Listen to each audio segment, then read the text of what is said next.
इस संसार में ऐसी औरतें भी हैं जो सुंदर और सुशील औरतों को भी बदनाम कर देती हैं। आपसे निवेदन है कि कहानी को पूरा अवश्य सुने, क्योंकि मित्रों, ये कहानी आपको बहुत अच्छी जानकारी और सीख दे करके जाएगी। तो चलिए कहानी शुरू करते हैं। बहुत समय पहले की बात है। किसी राज्य में एक राजा रहा करता था। वह राजा बहुत ही धर्मात्मा राजा था। उसकी राज्य की चर्चाएं बहुत दूर दूर तक फैली हुई थीं। उस राजा का पुत्र था जिसकी उम्र कुछ ज्यादा नहीं थी, 12 या 13 वर्ष होगी। वह राजकुमार बड़ा ही सुंदर था। राजा उसकी शादी कर देता है। जब राजा ने उसकी शादी की तो राजकुमार उस वक्त मात्र 14 वर्ष का था। तभी उसकी शादी कर दी गई थी और राजा अब बूढ़ा हो चुका था। एक दिन राजा ने सोचा कि अपने राजकुमार को अब राजा बना देते हैं, क्योंकि उस राजकुमार ने कई शादियां की थीं और पहले के राजाओं में यही नियम था कि राजा जितनी चाहे उतनी शादी कर सकता था। वह राजा अपने पुत्र राजकुमार को राजा बना देता है। उसकी शादी हो चुकी थी और एक नहीं बल्कि राजकुमार की 7 शादी हो चुकी थी। वह राजकुमार जो कि राजा बना था, अपनी पढ़ाई लिखाई फिर भी कर रहा था। वह रोज गुरुकुल पढ़ने के लिए जाया करता था और एक दिन की बात है, जब वह राजकुमार पढ़ने के लिए विद्यालय जा रहा था तो रास्ते में उसे एक पनिहारी मिली। वह पनिहारिन भी बहुत सुंदर थी। उस पनिहारिन ने राजकुमार से पूछा कि हे राजा, आप रोज कहाँ जाते हैं? राजकुमार कहता है कि मैं रोज पढ़ने के लिए, विद्या ग्रहण करने के लिए अपने गुरु के पास जाता हूं। तो वो कहती है, ये तो अच्छी बात है, लेकिन ये बताइए, आपने त्रिया चरित्र पढ़ा है? राजकुमार कहता है कि नहीं, मैंने यह कभी नहीं पढ़ा है। फिर पनिहारिन कहती है कि आप त्रिया चरित्र अवश्य पढ़ो। राजकुमार कहता है कि यह त्रिया चरित्र क्या होता है? पनिहारी ने कहा कि आप यह बात अपने गुरु से जाकर पूछना और त्रिया चरित्र को अवश्य ही पढ़ना। राजकुमार कहता है कि मैं आज ही जाऊंगा और अपने गुरु से जाकर पूछ लूंगा कि आपने मुझे त्रिया चरित्र क्यों नहीं पढ़ाया। इतनी बात कहने के बाद वह राजकुमार वहां से चल देता है। वो पनिहारिन की बात सुनकर वह राजकुमार गुस्से में था। उसकी आंखें लाल थीं। वो अपने गुरु के पास जाकर प्रणाम करता है। गुरुजी ने पूछा कि बेटा, क्या हुआ? आज तुम क्रोध में दिखाई दे रहे हो और तुम्हारी आंखें लाल क्यों हैं? क्या बात है, मुझे बताओ। राजकुमार ने क्रोध में जवाब दिया कि गुरुदेव, आपने मुझे त्रिया चरित्र क्यों नहीं पढ़ाया? यह बात आपने क्यों छुपाई? त्रिया चरित्र के बारे में मुझे बताया क्यों नहीं? गुरु कहते हैं, बेटा, तुम त्रिया चरित्र नहीं पढ़ पाओगे, क्योंकि त्रिया चरित्र पढ़ना खतरे से खाली नहीं होता है, और जब तुम त्रिया चरित्र पढ़ोगे तो उसमें तुम्हारी जान भी जा सकती है। राजकुमार कहता है कि गुरुदेव, आप इसकी चिंता ना करें, अपनी रक्षा हम स्वयं कर लेंगे। आप केवल मुझे त्रिया चरित्र पढ़ाइए। गुरुदेव कहते हैं कि ठीक है, अब तुमने हट कर ही ली, तो अब हम तुम्हें त्रिया चरित्र पढ़ाते हैं। त्रिया चरित्र पढ़ते पढ़ते राजकुमार को 1 साल हो गए और जब 1 वर्ष हो गया तो गुरु ने कहा कि बेटा, अब तुम्हारी पढ़ाई पूरी हो चुकी है। अब तुम घर जा सकते हो और आराम से अपने राज्य को चला सकते हो। अब तुम्हें यहां आने की कोई आवश्यकता नहीं है। राजकुमार कहता है, ठीक है गुरुदेव। राजकुमार जैसे ही जाने को होता है, गुरुदेव उसे रोक लेते हैं और कहते हैं, बेटा, मैं तुम्हें एक ऐसा यंत्र देता हूं, या जब तुम इसे अपने कानों में लगाओगे तो कोई भी तुम्हें पहचान नहीं पाएगा और तुम उसे पहचान लोगे। राजकुमार वह यंत्र अपने हाथों में ले लेता है और गुरु ने कहा, तुम इस यंत्र को ले जाओ और रात के 12 बजे, आज ही के रात में अपने महल से निकल करके जंगल की तरफ जाना और पूर्व दिशा की ओर जाना। और जब तुम पूर्व दिशा की ओर जाओ तो ये यंत्र अपने कानों में लगा लेना और वहीं पर खड़ा हो जाना। वो राजकुमार कहता है कि ठीक है, ऐसा ही करूंगा। फिर राजकुमार गुरुकुल से महल की ओर चल देता है और जब रात के 12 बज जाते हैं और उस राजकुमार की 7 पत्नियां सो जाती हैं, तब आधी रात के समय वह राजकुमार अपने हाथों में यंत्र लेकर महल से जंगल की तरफ चल देता है। राजा जंगल में पूर्व दिशा की ओर जाता है और वहां जाकर अपने कानों में यंत्र लगा लेता है और वहीं पर खड़ा हो जाता है। तो उसने क्या देखा कि वही पनिहारिन जो मुझे रास्ते में मिली थी, वही पनिहारिन एक थाली में खाना लेकर जंगल को जा रही है।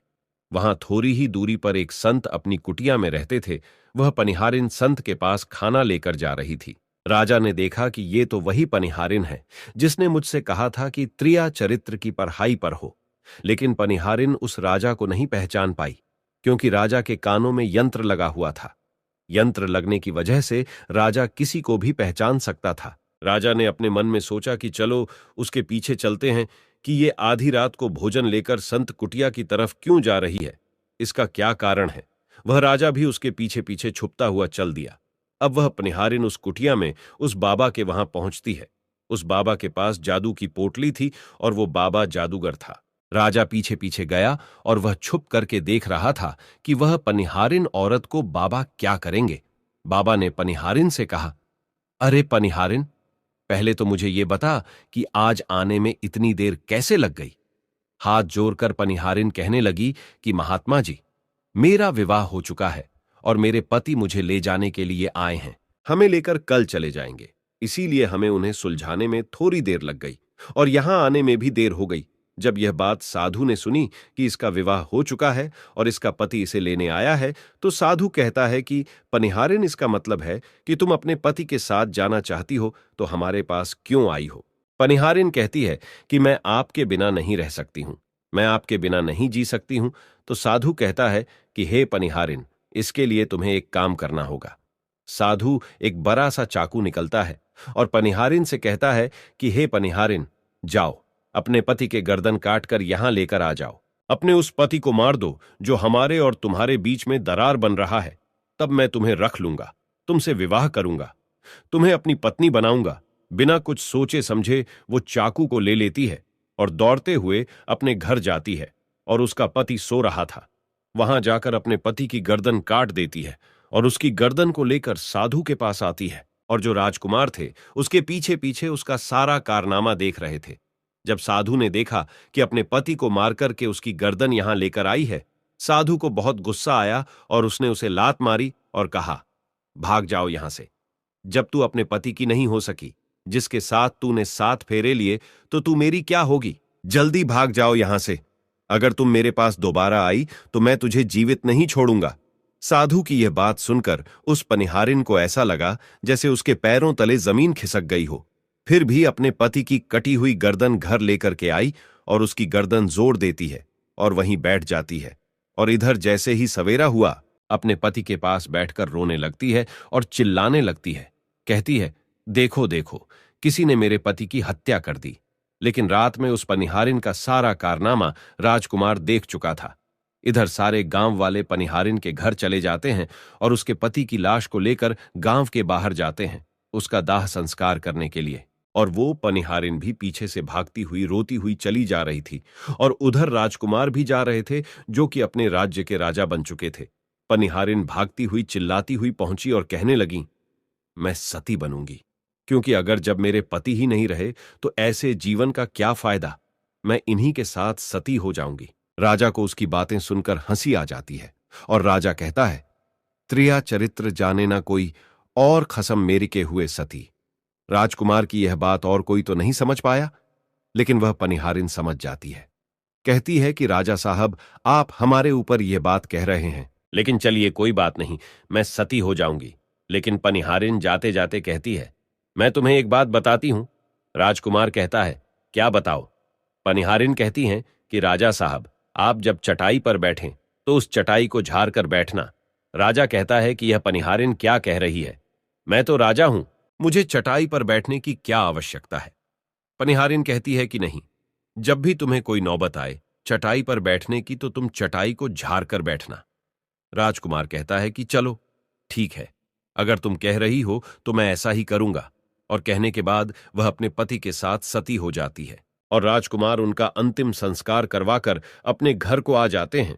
इसी तरीके से पूरा दिन व्यतीत हुआ और उधर जब दूसरी रात आई, अपने गुरु के कहने के अनुसार वही यंत्र कान में लगाया और पूर्व दिशा की ओर उसी स्थान पर जाकर खड़ा हो गया जहां पर पिछली रात खड़ा हुआ था। दूसरी रात को राजकुमार ने क्या देखा, उसकी 7 पत्नियां भोजन की थाली अपने अपने हाथों में लेकर उसी साधु की कुटिया की तरफ जा रही हैं। जैसे ही राजा ने अपनी 7 पत्नियों को उस साधु की कुटिया की तरफ जाते हुए देखा, राजकुमार के पैरों तले जमीन खिसक गई। वह अपने मन में सोचने लगा कि ये क्या चक्कर है। तभी उनमें से एक रानी राजकुमार को देख लेती है, लेकिन रानियों ने अपने पति राजकुमार को नहीं पहचान पाई, क्योंकि राजकुमार अपने कानों में यंत्र लगाए हुए थे। वह यंत्र लगाने की वजह से राजा को कोई पहचान नहीं पाता था। उनमें से एक रानी कहती है कि ए लड़के, इतनी रात को यहां क्यों खड़ा है? हमारी थाली लेकर के उस कुटिया तक पहुंचा। बिना कुछ सोचे समझे राजकुमार ने वह थाली अपने हाथों में ले ली और अपनी रानियों के साथ कुटिया तक जाने लगा। जब सातों रानियां और राजकुमार उस साधु की कुटिया में पहुंचते हैं, और राजकुमार कुछ भी नहीं बोल रहा था, क्योंकि राजकुमार देखना चाहता था कि हमारे प्यार में ऐसी क्या कमी है जो हमारी सातों रानियां इस साधु के पास आती है, और इस साधु के पास ऐसा क्या है जो हमारी सातों रानी अभी यहां आ रही है।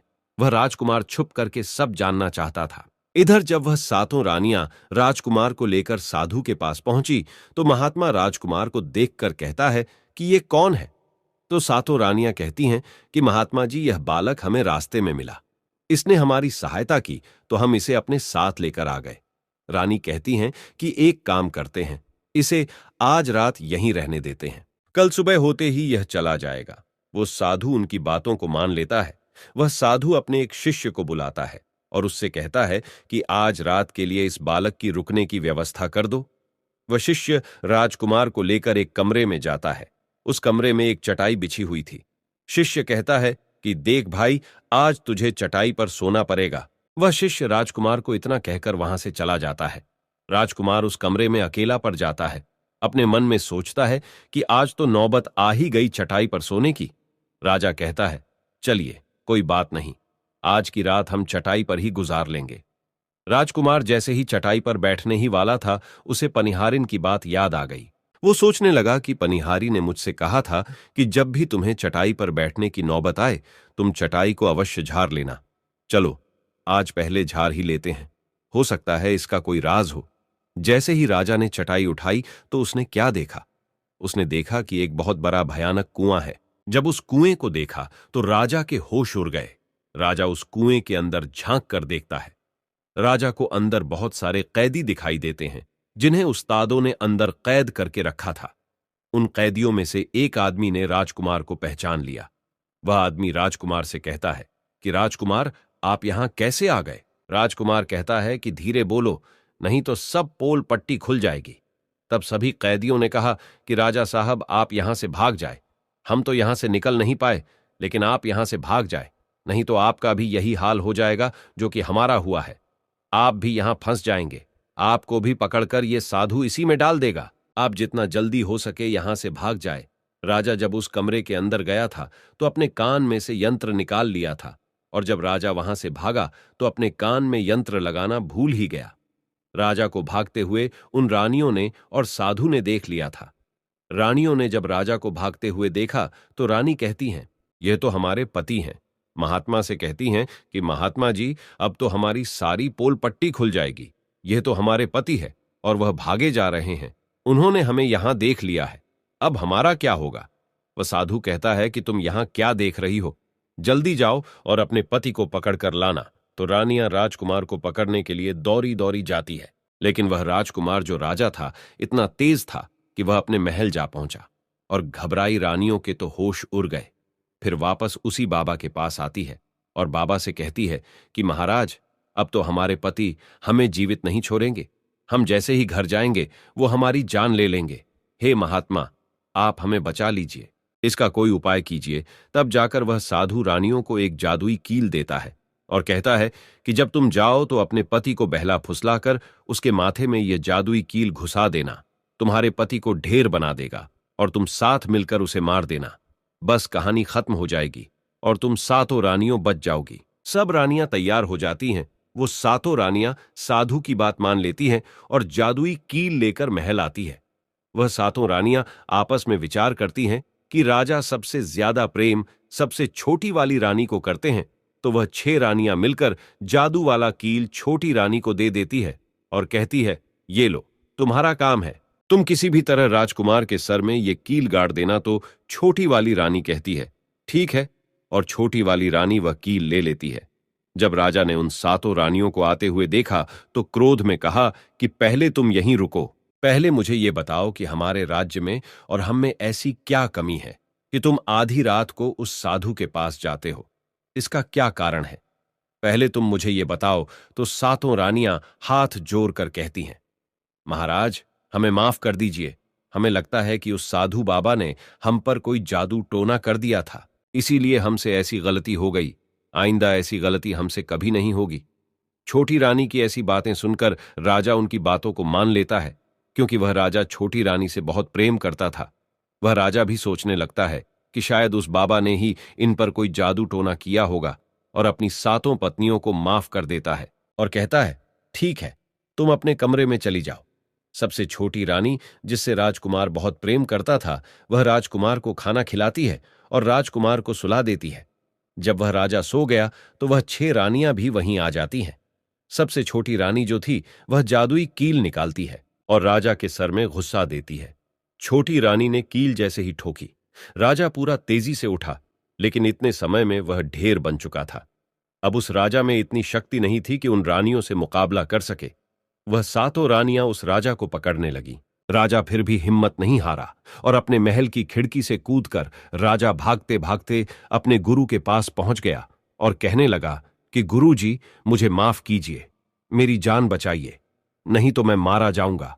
गुरु कहते हैं कि बेटा, मैंने तुमसे कहा था कि तुम त्रिया चरित्र मत सीखो, इसमें जान भी जा सकती है। देखा इसका नतीजा। राजकुमार कहता है, गुरुदेव मुझे माफ कर दो और जल्दी मेरी जान बचाओ, नहीं तो मैं मारा जाऊंगा। मेरी पत्नी ने मेरे सर में जादुई कील ठोंकी है, जिसकी वजह से मैं ढेर बन चुका हूं। गुरु ने जब ध्यान से देखा तो कहा कि यह वही कील है जो साधु ने दिया है। मैं तुम्हें अब नहीं बचा सकता। राजकुमार कहता है, नहीं गुरुदेव, ऐसा मत कहिए, मैं आपका शिष्य हूं, आपका कर्तव्य है मेरी जान बचाना। तो अब गुरु कहते हैं कि हे बेटा, मैं तुम्हें बचा तो नहीं सकता, लेकिन एक उपाय है। राजकुमार कहता है, क्या उपाय है गुरुदेव? गुरु कहते हैं कि हम तुम्हें तोता बना देंगे, और जब हम तुम्हें तोता बना देंगे तो तुम सुखवाद राजा के राज्य में चले जाना और वहीं जाकर रहना, क्योंकि सुखवाद राज्य में वह साधु का जादू नहीं चलता है, और तुम्हें जब बहुत प्रेम करने वाली स्त्री मिलेगी तो तुम पुनः राजकुमार बन जाओगे। वह राजकुमार कहता है, ठीक है गुरुदेव, आप हमें तोता बना दीजिए। तो वह गुरुदेव उसे तोता बना देते हैं, और वह तोता बनने के बाद वहां से ऊरा और सुखवाद राजा के राज्य में चला गया। जहां पर बहुत सारे तोता रहते थे वहीं जाकर रहने लगा, और सातों रानियों उस राजकुमार को खोज रही थी। जब राजकुमार नहीं मिला तो फिर से उस बाबा के पास जाती है और कहती हैं कि बाबा जी, वह रात को राजा भाग चुका है, आप अपनी पोटली निकालिए और देखें कि वह कहां है। तो वह महात्मा अपना पोटली खोलता है और देखने लगता है कि वह राजकुमार तोता बनकर के सुखवाद राजा के राज्य में रह रहा है। वो साधु यह सारी बात रानियों को बताता है। तो रानियां कहती हैं कि स्वामी, अब क्या करें? वह साधु कहता है कि अब तुम अपने राजमहल में जाओ और जाकर के घोषणा कर दो कि जो भी तोता पकड़ करके लाएगा, हम उसे 5 सोने के सिक्के देंगे। सातों रानियों अपने महल पहुंचते हैं और वहां पर घोषणा कर देती है कि सभी बहेलियां से कह दो कि जो भी तोता पकड़कर लाएगा, हम उसे 5 सोने के सिक्के देंगे। उस राज्य के जितने बहेलियां थे वो तोता पकड़ने के लिए चारों तरफ घूमने लगते हैं, और जो भी तोता पकड़ते वो रानी के पास जाते और 5 सोने के सिक्के ले लेते थे और वहां से चले जाते, और वह सातों रानियां उस तोते को मार देती। ऐसे ही धीरे धीरे बहुत समय निकल गया, और वो राजकुमार जो तोता बनकर जहां गया था वहां सारे तोताओं से बहुत अच्छी अच्छी बातें करता था, उन्हें बहुत ज्ञान की बातें बताता था। तो सारे तोता को लगा कि यह तोता तो बहुत समझदार है, ये तोता तो बहुत अच्छी अच्छी बातें करता है, इसे हम अपना राजा बना लेते हैं। और सभी तोता मिलकर उसे राजा बना लेते हैं। राजकुमार सभी तोतों का राजा बन जाता है और वही छुप कर रहने लगता है।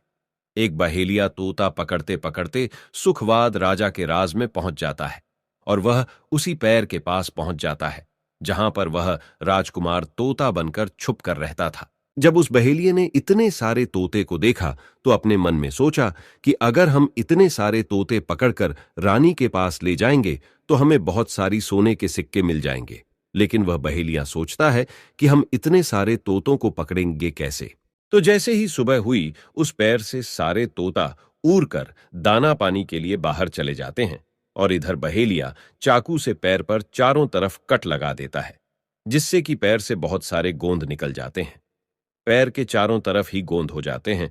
जो लोग गोंद के बारे में नहीं जानते, मैं उन्हें बता दूं कि हर पैर पर एक प्राकृतिक गोंद निकलता है, जिससे हम कुछ भी चिपका सकते हैं। तो दोस्तों, अब बहेलिया सोचता है कि जब भी वह सारे तोते आएंगे, इस पैर पर बैठेंगे, वह सभी इस पैर में चिपक जाएंगे और मैं आसानी से उन्हें लेकर चला जाऊंगा। बहेलिया वहीं छिप करके देखने लगा और जब शाम हुई सारे तोता वापस आए और वह तोता जैसे ही पैर पर बैठे सभी का पैर उस गोंद में चिपक गया, क्योंकि पूरे पैर में गोंद ही गोंद लगा हुआ था। अब तो सारे तोते परेशान हो गए। उनमें राजकुमार जो अभी तोता बना हुआ था वह भी चिपक गया था। सारे तोते राजकुमार से कहते हैं, क्योंकि सारे तोते राजकुमार को अपना गुरु मानते थे, कि आप कुछ भी सोचो, हम सबको बाहर निकालो, नहीं तो सुबह तक बहेलिया आएगा और हमें पकड़कर लेकर चला जाएगा। वह राजकुमार कहता है कि तुम बिल्कुल चिंता ना करो, जब सुबह वह बहेलिया आएगा तो तुम सभी ऐसा करना कि उस बहेलिया को लगे कि सारे तोते मर चुके हैं, और जब सभी तोते को पैर से छुड़ाकर नीचे फेंक दें तो सभी उड़कर भाग जाना। सभी तोता कहते हैं, ठीक है गुरुदेव। सुबह हुई। जैसे ही बहेलिया पैर के पास पहुंचा, सभी तोता ऐसे लटके हुए थे जैसे कि वह सभी मरे हुए हैं। जब बहेलिया तोतों को देखा तो सोचा कि अरे, ये क्या हो गया? ये तो सभी मर गए। अब हमें सोने के सिक्के कैसे मिलेंगे? फिर बहेलिया ने सोचा कि चलो, अब इन्हें छुरा देते हैं। बहेलिया पैर पर चढ़ा और उनको छुरा कर नीचे फेंकने लगा। बहेलिया ने सभी तोते को छुरा कर नीचे फेंक दिया, लेकिन जो राजकुमार था, जो तोता बना हुआ था, वह वहीं पर रह गया और नीचे जितने भी तोते थे वो सभी उड़कर भाग गए। बहेलिया ने सोचा, अरे ये क्या हुआ? इस पर सिर्फ एक ही तोता है जो कि मरा लटका हुआ है, और जीतने तोते को मैंने छुरा कर नीचे फेंके, वह सभी उड़कर भाग गए। बहेलिया ने सोचा, इसका मतलब ये सारे तोता ने मिलकर मेरे साथ धोखा किया है। अब वह राजकुमार जो था, जो तोता बना हुआ था, वही सिर्फ पैर पर लटका हुआ था। वो बहेलिया कहता है कि यह सब तुम्हारी चाल है। चलो, अब मैं तुम्हें लेकर जाऊंगा और रानी के हाथ बेच दूंगा और मुझे 5 सोने के सिक्के मिल जाएंगे। और इधर वो बहेलिया उस तोता को बेचने के लिए रानी के पास जाने लगता है। रास्ते में वह तोता कहता है, जो कि राजकुमार था, वह बहेलिया से कहता है कि तुम मुझे कहां ले जा रहे हो? तो वह बहेलिया कहता है, मैं तुम्हें बेचने के लिए रानी के पास ले जा रहा हूं।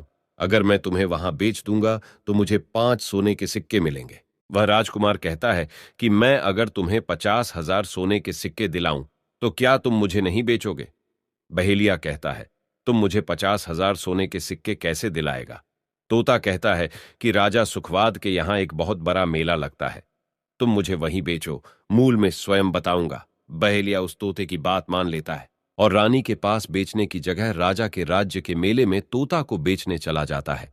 और राजा के राज्य में यह नियम था, अगर किसी व्यक्ति का सामान शाम तक नहीं बिके तो वह राजा स्वयं आकर उसे खरीद लेता था। बहेलिया उस तोते को लेकर बाजार में पहुंचा हुआ था। जब कोई व्यक्ति उस तोते को खरीदने आता तो वह पूछता कि यह कितने का है? तो वह बहेलिया कहता है कि तोता अपना दाम स्वयं बताएगा। तो वह तोता अपना दाम इतना बता देता कि कोई भी व्यक्ति उसे खरीद ही नहीं पाता। ऐसे ही करते करते शाम हो गई और अब सभी अपने अपने दुकान लेकर चले गए। सभी का दुकान उजड़ गया था, बस एक बहेलिया और एक तोता ही रह गए थे। इधर राजा ने अपने सिपाहियों को आदेश दिया कि जाओ देख कर आओ, किसी का सामान तो नहीं रह गया है। जब राजा के सिपाही आए तो उन्होंने देखा कि एक बहेलिया तोता को लेकर बैठा हुआ है। सिपाही बहेलिया से कहते हैं कि हे बहेलिया, तुम्हारा तोता क्यों नहीं बिका? तुम इसे कितने में बेच रहे हो? तो तोता कहता है कि जो इन्हें 50,000 सोने के सिक्के देगा वही मुझे खरीद पाएगा। उस तोते की बात सुनकर वह सिपाही आश्चर्य में पड़ जाते हैं और सोचते हैं, अरे, ये तोता तो अपना अमूल्य स्वयं बताता है। तब सिपाही राजा के पास जाते हैं और राजा को सारी बात बताते हैं और कहते हैं, एक बहेलिया एक तोता लेकर बैठा हुआ है, लेकिन वह तोता अपना अमूल्य स्वयं ही बताता है। वह इतना महंगा बताता है, शायद इसीलिए उसे कोई खरीद नहीं सका। राजा सिपाहियों से पूछता है कि वह अपना मूल कितना बता रहा है। तो सिपाही कहते हैं, अपना मूल्य 50,000 सोने के सिक्के बता रहा है। चलिए, हम खरीदेंगे। अगर नहीं खरीदेंगे तो आपके राज्य की बदनामी होगी कि राजा के बाजार में एक तोता नहीं बिका। और इसलिए राजा अपने मंत्रियों के साथ अपने रथ पर सवार होकर बाजार में पहुंचता है। कहता है, इसका क्या मूल्य है? बहेलिया हाथ जोड़कर कहता है कि राजा साहब, अपना मूल्य तोता स्वयं बताएगा। वह राजा फिर तोते से पूछा तो तोता कहता है कि राजा साहब, जो इन्हें 50,000 सोने के सिक्के देगा वही मुझे खरीद पाएगा। अपने सिपाहियों से 50,000 सोने के सिक्के मंगवाता है और बहेलिया को पकड़ा देता है और तोता को लेकर अपने महल चला जाता है। वह तोता बहुत ही बुद्धिमान था, क्योंकि वह राजा था। वह तोता राजा को बहुत अच्छी अच्छी बातें बताने लगा। जब राजा पर कोई खतरा आने वाला होता तभी वह तोता बता देता कि राजा साहब, आप पर यह खतरा आने वाला है, और इसी तरह सब उस तोते से बहुत अधिक प्रेम करने लगते हैं। जब यह बात रानियों को पता चला कि राजा ऐसा तोता लेकर आए हैं जो कि बोलता भी है और बहुत अच्छी अच्छी बातें बताता है, तो रानियां राजा से कहती हैं, उस तोता को मेरे पास भिजवा दीजिए। हम भी उस तोता को देखना चाहते हैं, हम उस तोता से बातें करना चाहते हैं। राजा अपने मंत्रियों से कहकर वह तोता रानियों के पास भिजवा देता है। रानी उस तोते से बातें करके बहुत खुश हो जाती है। वो रानी भी तोते से बहुत प्रेम करने लगती है और कहती हैं कि वाह रे तोता, इसीलिए तुझे राजा साहेब ने 50,000 सोने के सिक्के देकर खरीदा है। राजा की एक पुत्री थी जो कि बड़ी सुंदर थी। रानी अपनी पुत्री से कहती है कि आज से तुम ही इस तोते का ध्यान रखोगे और कल तुम इसे अच्छे से धोकर नहला देना। वो राजकुमारी भी उस तोते से बहुत प्रेम करती है। जैसे ही सुबह हुआ, राजकुमारी उस तोते को लेकर नहलाने जाती है। राजकुमारी उसे नहला रही थी तो उसने देखा कि तोता के सिर पर कील सा कुछ लगा हुआ है। राजकुमारी उसको निकाल देती है। राजकुमारी जैसी ही कील को निकालती है, वह तोता पहले वाला एक सुंदर सा राजकुमार बन जाता है। उसे देखकर राजकुमारी घबरा जाती है। राजकुमार कहता है कि तुम घबराओ नहीं, ये कील वापस से मेरे सर में लगा दो तो मैं फिर से तोता बन जाऊंगा, और इसके बारे में मैं तुम्हें रात्रि में बताऊंगा। तुरंत ही वह राजकुमारी वह कील राजकुमार के सर में लगा देती है और वह वापस से तोता बन जाता है। रात को राजकुमारी तोते को लेकर अपने कमरे में जाती है और उसके सर से कील निकाल देती है और वह तोता फिर से राजकुमार बन जाता है। वह राजकुमार अपनी सारी दास्तां उस राजकुमारी को बताता है और कहता है, माफ करना, यह दास्तां तुम किसी को बताना नहीं, नहीं तो मेरी जान चली जाएगी। राजकुमारी इसके बारे में अपनी माता और पिता को भी नहीं बताती है। दिन भर वह तोता रहता है और रात को राजकुमारी उस तोते को अपने कमरे में ले जाती और उसके माथे से कील निकाल देती और वह राजकुमार बन जाता, और रात में वह दोनों साथ में ही रहते। और ऐसे ही धीरे धीरे समय निकलता गया। राजकुमारी को राजकुमार से प्रेम हो जाता है। इधर क्या हुआ, जो राजकुमार की पत्नियां थीं वह बहुत सारे तोते मरवा देती हैं, लेकिन जो राजकुमार तोता बना हुआ था वह उन्हें नहीं मिलता है और वे उसी साधु के पास जाती हैं और कहती है कि हे महात्मा, हमारे पति तो अभी तक हमें नहीं मिले, हम अब क्या करें, उन्हें कैसे मारे। वो साधु फिर से अपनी पोटली खोलता है और देखता है कि वह राजकुमार अभी तक तोता बन के राजा के घर में रह रहा है। वह साधु रानियों से कहता है कि तुम एक काम करो कि तुम नृत्य कला सीखो। हम सभी मिलकर उस राजा के घर नृत्य कला करने जाएंगे, और जब राजा हम पर प्रसन्न हो जाएगा और हमें कुछ मांगने को कहेगा तो हम उस तोते को ही मांग लेंगे और फिर आसानी से उसे मार देंगे। धीरे धीरे समय बीता। साधु तबला बजाता और सातों रानी पूरी तरह से नृत्य कला सीख चुकी थी। अब साधु को लगा कि हम सफलता प्राप्त कर सकते हैं और उस तोते को उस राजा से मांग सकते हैं। साधु का भेष बदल करके उन सातों रानियों को नृत्य कला वाली स्त्री बनाकर के राजा के दरबार में पहुंच गया। राजा उस साधु से पूछता है कि आप लोग कौन हैं, यहां क्यों आए हैं। तब साधु कहता है कि हम सब नृत्य कला वाले हैं, आपके महल में हम नृत्य कला दिखाना चाहते हैं। राजा को भी गाने और बजाने का बहुत शौक था, वह मान जाते हैं। उधर वह साधु अपना गाना बजाना चालू करता है। जब उनकी गाने बजाने की आवाज तोता के कानों में पहुंची तो तोता समझ गया कि वह साधु हमारी सातों रानियों को लेकर भेष बदलकर यहां पर आ गया है, अब हमारी जान नहीं बचेगी। लेकिन जब राजकुमारी उस तोते को लेकर अपने कमरे में जाती है, उस तोते के सर से कील निकालती है और वह तोता राजकुमार बन जाता है। और वह राजकुमार सारी बातें उस राजकुमारी को बताता है। कहता है कि देखो, जो यह गाने बजाने वाले आए हैं यह वही साधु हैं। यह गाने बजाने से राजा को खुश कर देगा और बदले में मुझे मांग लेगा और ले जाकर मुझे मार देगा। वह राजकुमार कहता है कि सुनो राजकुमारी, जब राजा आदेश दें कि तोता को लेकर आओ तो तुम मुझे मत देना। जब राजा खुद यही मुझे लेने आए तब भी तुम मुझे मत देना, कहना कि तोता को नहीं दूंगी। और जब राजा ना माने, राजा तुमसे जिद करें और मुझे मांगे, तब तुम गुस्से में आकर के पिंजरे को फेंक देना। उसके बाद मैं अपने बचने का रास्ता हम स्वयं ही ढूंढ लेंगे। राजकुमारी कहती है कि ठीक है, और वहां गाना बजाना हुआ तो राजा प्रसन्न होकर उन्हें कहते हैं कि मांगो, क्या मांगना चाहते हो। वह साधु कहता है कि जो आपके पास तोता है, जो आप कुछ दिनों पहले ही खरीदे हैं, वह तोता आप मुझे दे दो। राजा कहता है ठीक है। राजा अपने मंत्री को आदेश देता है कि जाओ, उस तोते को लेकर आओ। मंत्री राजकुमारी के पास पहुंचता है और कहता है कि यह तोता मुझे दे दो। राजकुमारी कहती है नहीं दूंगी। मंत्री कहता है कि देखिए, आप जिद मत कीजिए। राजकुमारी कहती है कि तुम जाओ और मेरे पिताजी को यहां भेज दो, वह आकर इसे ले जाएंगे। मंत्री राजा को जाकर सारी बात बताता है। राजा स्वयं आता है उस तोते को लेने के लिए। वह राजा जाकर कहता है कि बेटे, यह तोता मुझे दे दो, यह नृत्य कला वाले को देना है, जो यहां गाना बजाना किए हैं, यह उन्हें देना है। तो राजकुमारी कहती हैं कि पिताजी, यह तोता मैं नहीं दूंगी। क्रोध में आकर राजा कहने लगा कि बेटी, कैसी बातें कर रही हो, इसे देने का मैंने वादा किया है। जब राजकुमारी ने राजा को क्रोध में देखा तो राजकुमारी को भी गुस्सा आ गया और राजकुमारी गुस्से में पिंजरे को जमीन पर फेंक देती है।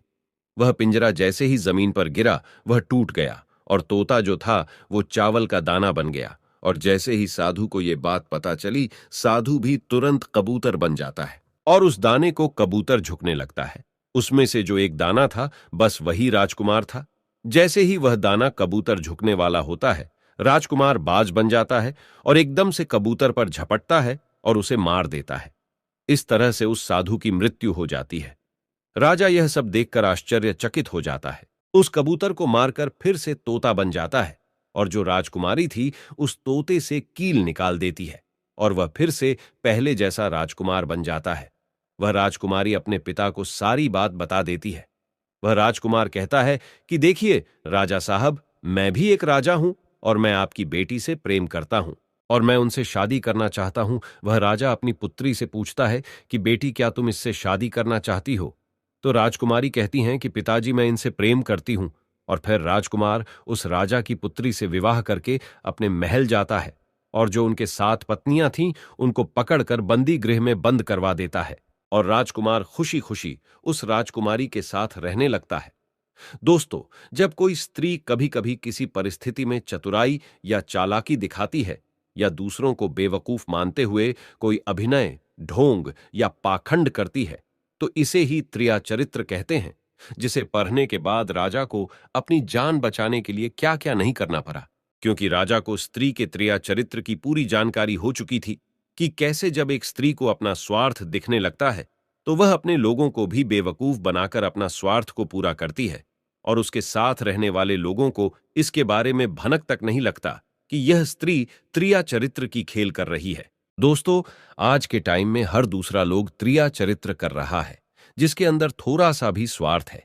इसलिए दोस्तों, जो आपके दिल के करीब है उसके बारे में आप पूरी जानकारी रखिए कि उसके अंदर खुद को लेकर कोई स्वार्थ तो नहीं छुपा है, और अगर ऐसा है तो आप उनसे थोड़ा दूर ही रहिए, क्योंकि ऐसे में आपको जिंदगी के हर एक कदम पर धोखा ही मिलेगा। क्योंकि एक स्वार्थी स्त्रियां अपनी स्वार्थ के लिए जिंदगी में कुछ भी कर सकती हैं। तो दोस्तों, आपको ये वीडियो कैसी लगी कमेंट करके जरूर बताएं। वीडियो पसंद आई हो तो लाइक करें, चैनल को सब्सक्राइब करें, अपने ऐसे दोस्तों के साथ शेयर जरूर करें जिसे त्रिया चरित्र के बारे में पता ना हो।